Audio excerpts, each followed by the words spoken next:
Brazil বিশ্বকাপের জন্য তাদের ফাইনাল স্কোয়াড ঘোষণা করেছে। আর এই স্কোয়াড দেখে একটা জিনিস পরিষ্কার, সাম্বা বাহিনী এবার অভিজ্ঞতা আর তরুণ প্রতিভার মিশ্রণ নিয়ে নামছে।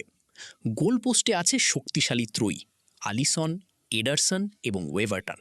বিশ্বের সেরা গোলকিপারদের মধ্যে দুজন একদলে থাকা মানেই ডিফেন্সের পেছনে বিশাল নিরাপত্তা।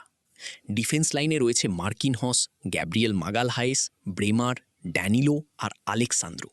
অভিজ্ঞতা আর শারীরিক শক্তির দিক থেকে এই ডিফেন্স লাইন প্রতিপক্ষের জন্য বড় চ্যালেঞ্জ হতে পারে। মিডফিল্ডে দেখা যাচ্ছে একদম ব্যালেন্সড কম্বিনেশন। কাসেমিরো দেবে রক্ষণাত্মক স্থিরতা, ব্রুনো গিমারাইস তৈরি করবে খেলার গতি, আর লুকাস পাকেতা ও ফাবিনহো যোগ করবে অতিরিক্ত সাপোর্ট। তবে আসল উত্তেজনা আক্রমণ ভাগে। এখানে আছে Neymar, Vinicius junior, Raphinha, Gabriel Martinelli, Endrick এবং ম্যাথিউস কুনহা। গতি, ড্রিবলিং আর ফিনিশিং সব মিলিয়ে এই আক্রমণ ভাগ যে কোনো ডিফেন্স ভেঙে দিতে সক্ষম।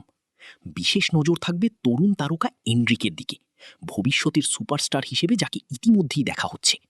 এখন প্রশ্ন একটাই, এই স্কোয়াড কি ব্রাজিলকে আবার বিশ্বকাপ ট্রফির পথে ফিরিয়ে আনতে পারবে, নাকি সাম্বা ভক্তদের অপেক্ষা আরও দীর্ঘ হবে? আপনার মতে ব্রাজিলের সবচেয়ে বড় শক্তি কোন বিভাগ, ডিফেন্স, মিডফিল্ড নাকি অ্যাট্যাক?